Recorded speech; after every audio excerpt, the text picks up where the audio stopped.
అందరికీ నమస్కారం. నా పేరు లావణ్య. మాది ఎర్సానగూడెం గ్రామం, చిన్నపూడి ఏరియా.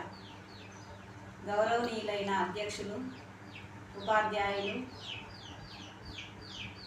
ప్రధాన ఉపాధ్యాయులు మరియు సోదరీమణులు, గ్రామ పెద్దలు అందరికీ నా హృదయపూర్వక స్వాతంత్ర దినోత్సవ శుభాకాంక్షలు తెలియజేసుకుంటున్నాను.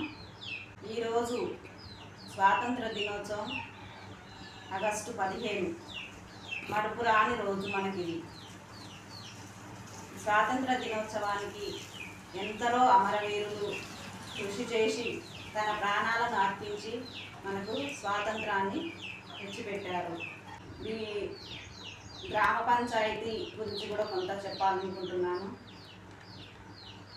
గ్రామ పంచాయతీ మహిళా నాయకత్వం గురించి, మహిళలు రాజకీయం చేస్తే ఏ విధంగా ఉంటారు, మహిళా రాజకీయం ఏ విధంగా ఉంటుంది, మహిళలు ముందంజలో ఉంటారా రాజకీయం చేస్తే అనే దాని గురించి మాట్లాడబోతున్నాను.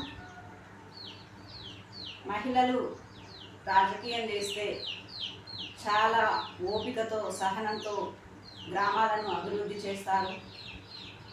మా ఊరిలో పోయిన సంవత్సరం సర్పంచి ఒక లేడీ మహిళా నాయకురాలు వచ్చింది.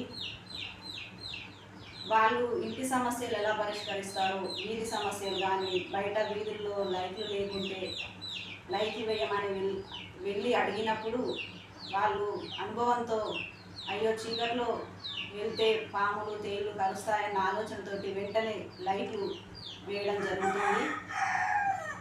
మన దేశానికి, భారతదేశానికి గ్రామ పంచాయతీ యొక్క ప్రాముఖ్యత. ప్రతి గ్రామంలో గ్రామ పంచాయతీ ముఖ్యంగా ఉంటుంది.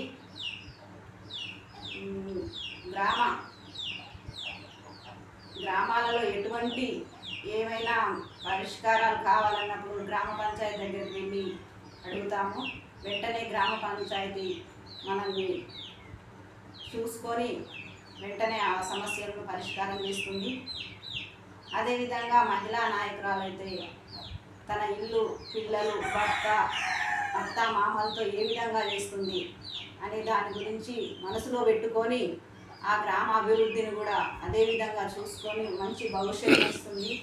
అంగన్వాడీ పిల్లలకు పోషకాహారం గ్రామ పంచాయతీ ముఖ్యంగా మంచిగా పిల్లలను దృష్టిలో పెట్టుకొని చేస్తుంది, పనులు త్వరగా చేస్తుంది.